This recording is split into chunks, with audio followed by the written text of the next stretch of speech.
Hello, listeners. Welcome to the Social Skills Coaching Podcast on Wednesday, April 24th, 2024, where you become more likable, more charismatic, and more productive. Today, we're diving into the world of conversation mastery with a chapter from Patrick King's book, Conversation Skills Training.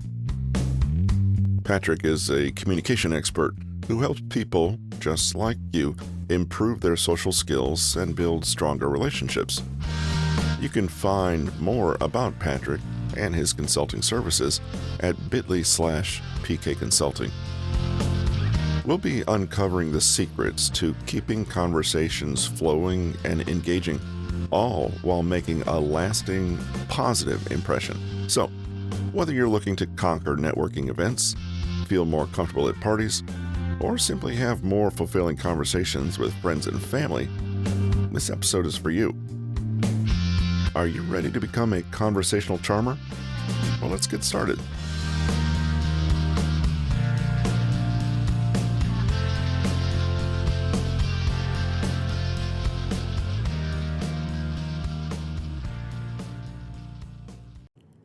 The rules for communication are pretty basic.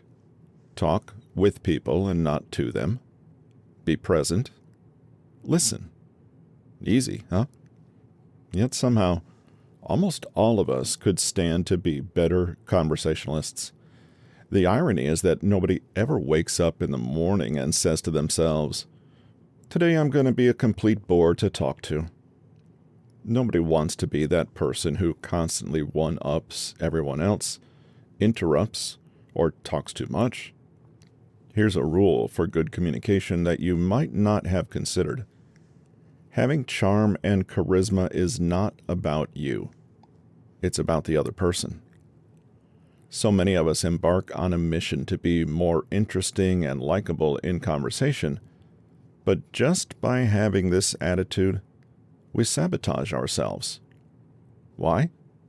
Because we have it backward. Being a great communicator is not about having other people listen to you, like you, or compliment you. It's about you making other people feel heard, liked, and praised. The irony is that when we try too hard to be witty and impressive, our focus narrows down to our egos, and we instantly become the opposite of what we're hoping to be. The other person disappears, and we are engaging in what is, for all intents and purposes, a boring monologue. Lecturer, consultant, author, and coach Dr. Carl Albrecht explained in Psychology Today that every conversation is made up of three key elements. 1. Declaratives. 2. Questions. 3. Qualifiers. Declaratives are simply statements of fact. For example, the sky is blue. However, to make things more complicated, they aren't always exactly facts, but opinions that are presented as though they are facts. Light blue is too weak a color to wear to that job interview. Questions are self-explanatory, although this doesn't include rhetorical questions that take the grammatical form of a question, but are not literally asking the other person to respond. For example, what is it with this weather today? What's your favorite color? What should I wear to the interview? Finally, qualifiers are something we've encountered already, and include any words or phrases intended to soften or moderate what is being said. For example, in my opinion, I'm wondering if... I could be wrong, but as far as I know, I'm not speaking for everyone here, but... Qualifiers are also great at helping you express uncertainty or make a claim, but not too strongly. So instead of saying that light blue is a weak color, you could say it might be a slightly weak color. Instead of saying, Freud was a pervert, you say, in my opinion, It may be the case that Freud, in fact, had a distorted sexuality. Now, Albrecht suggested what he calls the rule of three. Simply, in a conversation, make sure that you are never making three declarative statements in a row.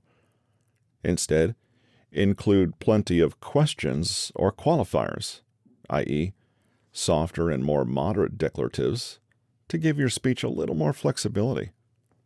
Crucially, doing so will make sure that the conversation doesn't become bogged down in ego and narcissism. A question is a way to bat the conversational ball over the net and to the other person, who is then invited to say what they want to before batting the ball back again. A modifier is halfway between a question and a declarative statement. You say what you want to say, but you leave a little room in there for someone else to add what they want to. There's nothing wrong with a declarative per se, but it is the sort of thing that closes off any avenues for connection. Beyond bland agreement or outright disagreement, that is, both of which do not actually further the conversation. Try it, and you may be surprised at just how much more your conversations flow, and you'll come across as more likable too. Understanding the rule of three means you won't soon run out of things to say in any conversation. You can basically never go wrong if you A. ask a question, or B. say whatever declarative statement you were just about to say, but soften it with a qualifier. Consider the following conversation. I got this really bad shoulder pain. The physiotherapist says it's bursitis. Wow, bursitis. My grandmother had that last year. It's more common than you think, you know. Yeah, well, it's the first I've heard of it. Apparently, it was most likely caused by the COVID vaccine. Well, you have to consider all the possible cases. There are lots of things that could be to blame. It's actually repetitive strain that causes most cases of bursitis. Sure, yeah. Anyway, my physiotherapist says it's an injury that can happen when the needle is placed just slightly in the wrong place. A lot of those people giving vaccines didn't get the right training. Well, let me tell you, it hurts like hell. I'm sure. The best thing would be to have plenty of rest, I guess. Now, take a look at the above conversation and ask yourself how much you like person B. They're not being a conversational narcissist in the sense that it's all me, me, me. But somehow their ego seems to loom large in the exchange above. Why? You'll notice that everything that person B says is a declarative statement. It gives the conversation a flat, dead feeling. After a declarative, there's not much to do except agree, disagree, or stop talking. In the extreme, too many declaratives like this can actually make the person seem as though they are lecturing, preaching, or explaining, i.e., it can feel very dull and even condescending. Let's look at a different conversation. I've got this really bad shoulder pain. The physiotherapist says it's bursitis. Wow, bursitis. My grandmother had that last year. It's more common than you think, you know. Yeah, well, it's the first I've heard of it. Apparently it was most likely caused by the COVID vaccine. Really? Well, that's interesting. You mean you had a bad reaction to something that was in the vaccine? Actually, no. My physiotherapist says it's an injury that can happen when the needle is placed just slightly in the wrong place. Ouch. Well, I may be wrong about this, but I seem to remember reading an article last year about how many volunteers had emergency training to learn to give the vaccine. Maybe the person who jabbed you just wasn't all that experienced? Yeah, exactly. That's what I think too. It's annoying because it really hurts. I can imagine. What do you think you'll do now? Have you got something relaxing planned for the weekend? First, just ask yourself which person you feel is more likable. The two conversations are very, very similar. Both are perfectly acceptable, and there's no offense caused or any major rupture in social etiquette in either one. And yet, even in this short interaction, you can probably see the big difference the rule of three makes, and how a person using declaratives 100% comes across so differently from someone using a mix of all three conversational types. Person B likely doesn't believe themselves to be bad at conversation, but they nevertheless will be perceived as less friendly, less likable, and somehow less enjoyable to speak to. The effect of such interactions gradually and imperceptibly adds up. Others may not be able to put their finger on why, but they may feel that person B is a bit boring, stuck up, rude, or a know-it-all. Crucially, it's not about the content of what you say.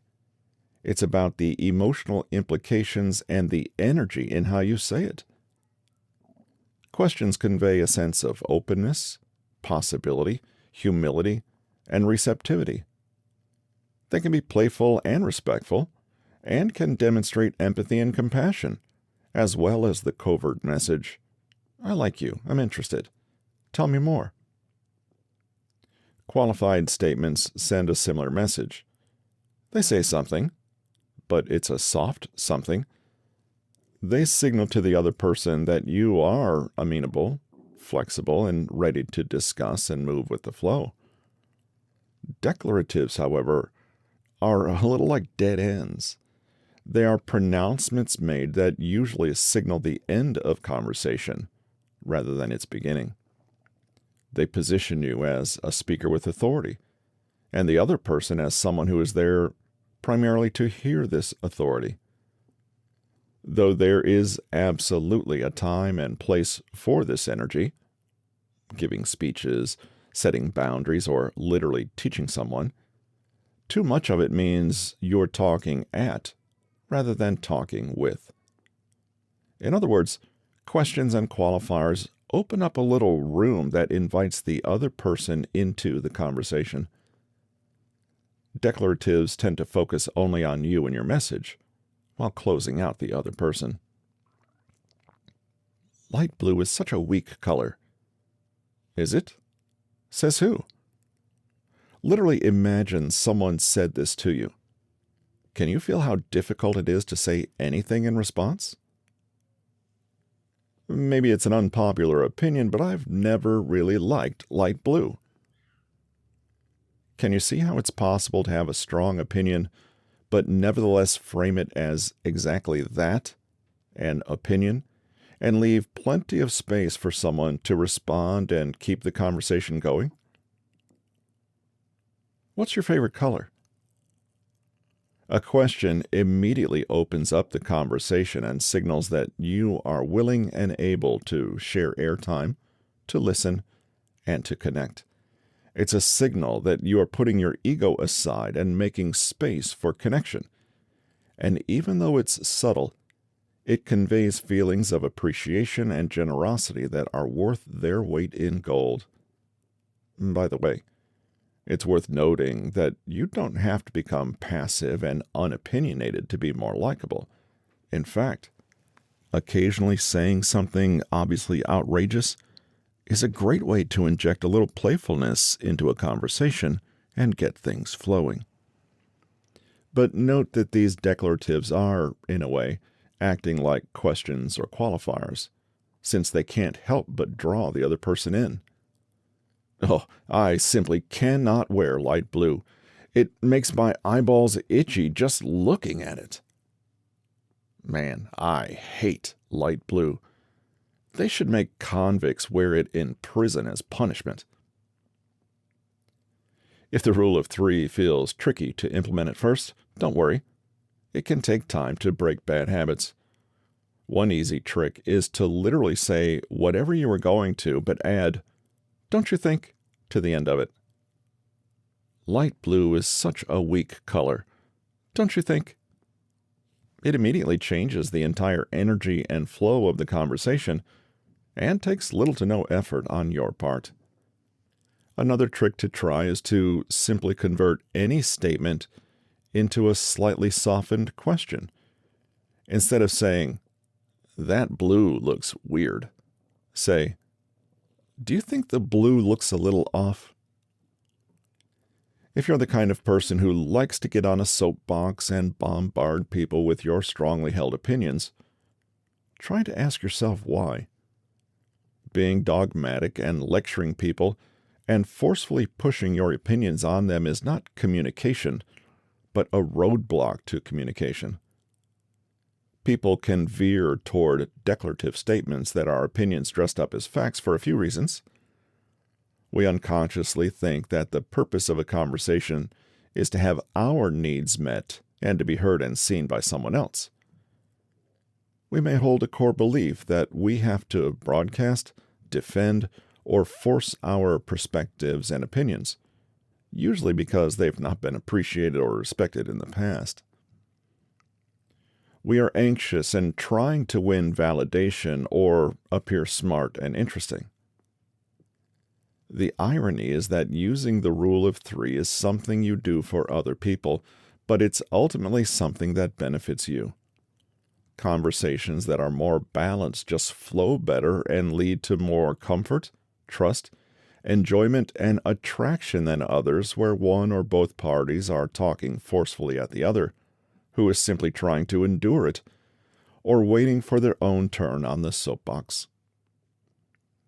You'll notice as well that this trick works seamlessly with all the other advice we've covered so far. The rule of 3 helps you build rapport, removes barriers to connection, and helps you maintain a communication style that is relaxed and appealing. Sustain conversations with conversational threading and useful acronyms. Using the rule of 3 is all very well and good, but many people may find that this isn't quite enough. In casual conversation with new acquaintances, it can be really awkward. How do you know what to say?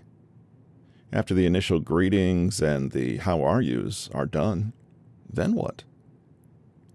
Some people are masters at starting conversations, but this energy fizzles out quickly and they find that they cannot deepen the connection to the next level. Perhaps you know somebody who's like this. They are perfectly friendly and amiable. You like them and enjoy their company, but somehow you never quite get past the small talk and into anything juicier. There can be a few reasons for this, but the solution is easy. Think of a relationship with someone as a piece of fabric. In the beginning, you literally just have a single thread with them.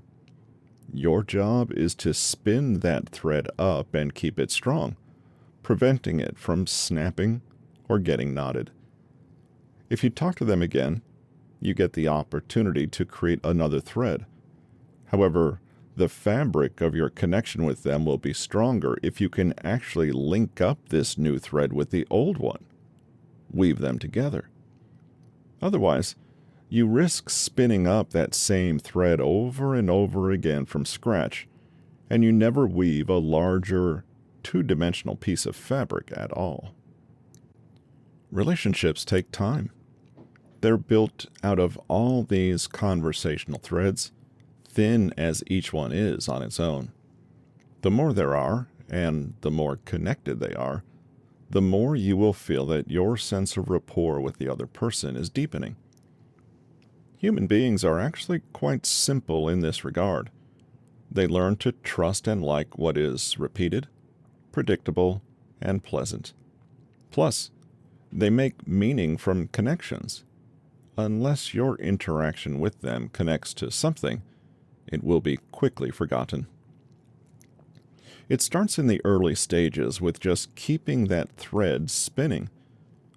Using the technique of conversational threading, you will never run out of things to say. The idea is simple. 1. The other person speaks and you listen. 2. You notice a few threads that they start. 3.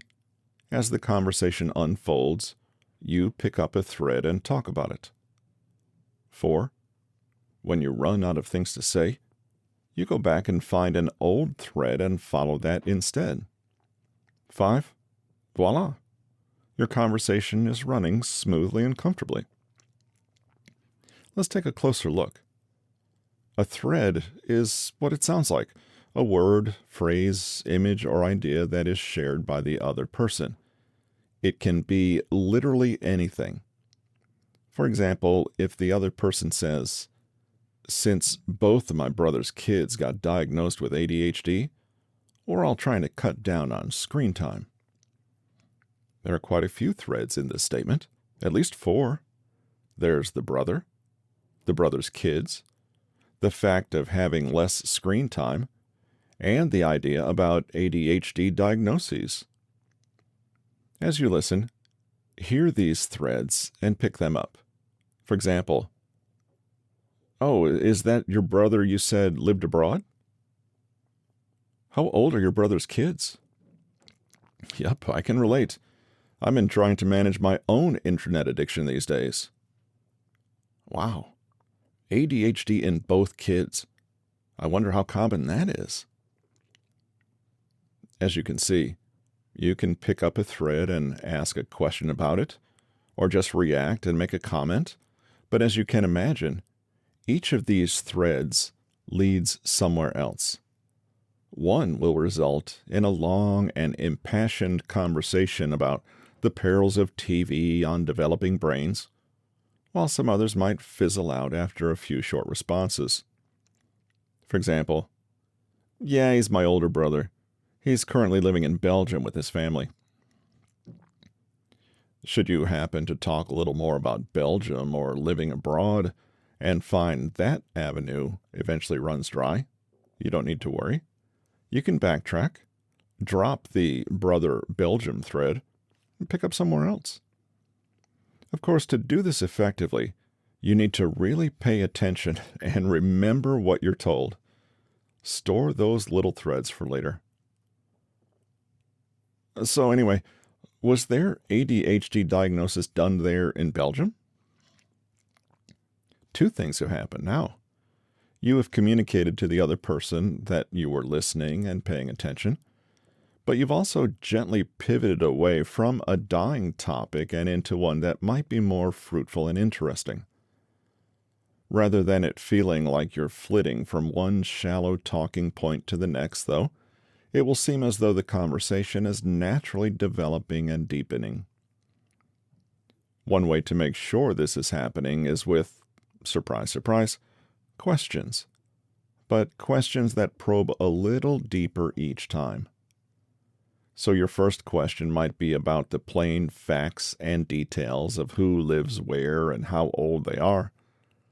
The next time you pick up this thread, though, you can ask about how people felt about these details. What do they want to do next? Why? What does all this suggest about their values, their sense of meaning and purpose? Note that you can do all this without it feeling like you're grilling them or hunting out juicy gossip. Start by sharing a little something of yourself to set the tone. For example, looking back, I've wondered if maybe I had ADHD as a kid. On the other hand, I'm not sure whether being diagnosed back then would have changed who I am today, The thread continues, but it's deepening and gathering meaning as it goes. You could do this with every one of the 4 threads above, even returning to certain ideas days or weeks later. You're weaving that fabric. Without them even realizing it, the other person may start to find you trustworthy and relatable, all while feeling that they are talking about themselves. In real life, skilled conversationalists tend to practice conversation threading without even knowing it. But if you're the sort of person who gets anxious about being on the spot with nothing to say, Conversation threading may be just the thing to come to your rescue.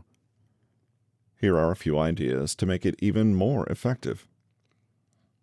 As you listen, prick your ears for words that suggest a strong emotional component for the speaker. Pull out particularly vivid images or unusual turns of phrase, or notice when the speaker gets a little more animated, and zoom in on that topic. It's likely going to be the most interesting thread to pursue. Note, it's a bad idea, however, to pull on a thread where the emotion is obvious avoidance and discomfort. It's a quick way to be perceived as nosy or a bully. When asking questions, keep them as open-ended as possible. "So you have a brother?"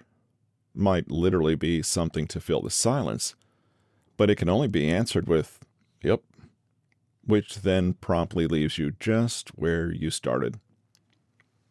Don't put the other person in the position of having to think of things to say. As you listen for threads, don't be in too much of a hurry to pounce on them or forcefully steer the conversation. Just relax, be patient, and hold on to them. Even better if you can remember them for long after the current conversation is over. You will come across as attentive and aware and will win major conversational brownie points. "Hey, I had a new client from Belgium yesterday, and he reminded me about your brother. How's he doing, by the way?" People who find conversations difficult are usually no less interesting, intelligent, or kind than people find this kind of socializing easier. The only difference is that they are unaware of the practical skills required to have a great conversation, or else they know what to do but are out of practice. At first, using the techniques and tricks outlined in this book will feel a little awkward and uncomfortable, but over time and with practice, you will internalize a deeper mindset shift, and these behaviors will start to be second nature to you. Keep relaxed, keep listening, and keep the focus on the other person, and you can't go too far wrong. The bigger mindset shift that will come about by using conversational threading is one of non-resistance. This means that when people introduce a thread, you listen, you're open and receptive, and you remember. You never forcefully cling to one thread over another, but stay relaxed and spontaneous in the moment, waiting to see what interesting things bubble up and following them. This is the kind of thing you need to experience rather than read about, though, so it's best to try these techniques for yourself.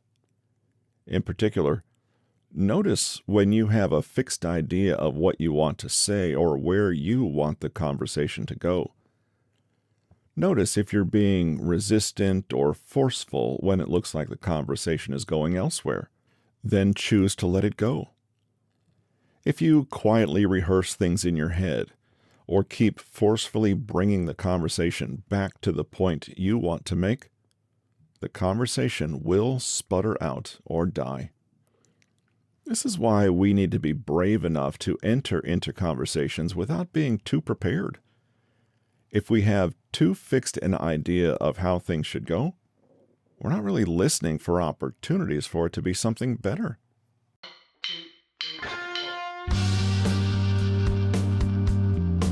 All right, listeners, that wraps up our exploration from Conversation Skills Training by Patrick King. Remember, the key to having great conversations is to focus on the other person.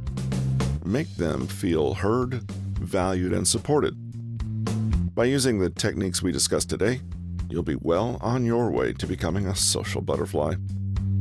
For more tips and tricks on social skills and personal development, head over to our author's website at bit.ly/PK Consulting or subscribe wherever you listen.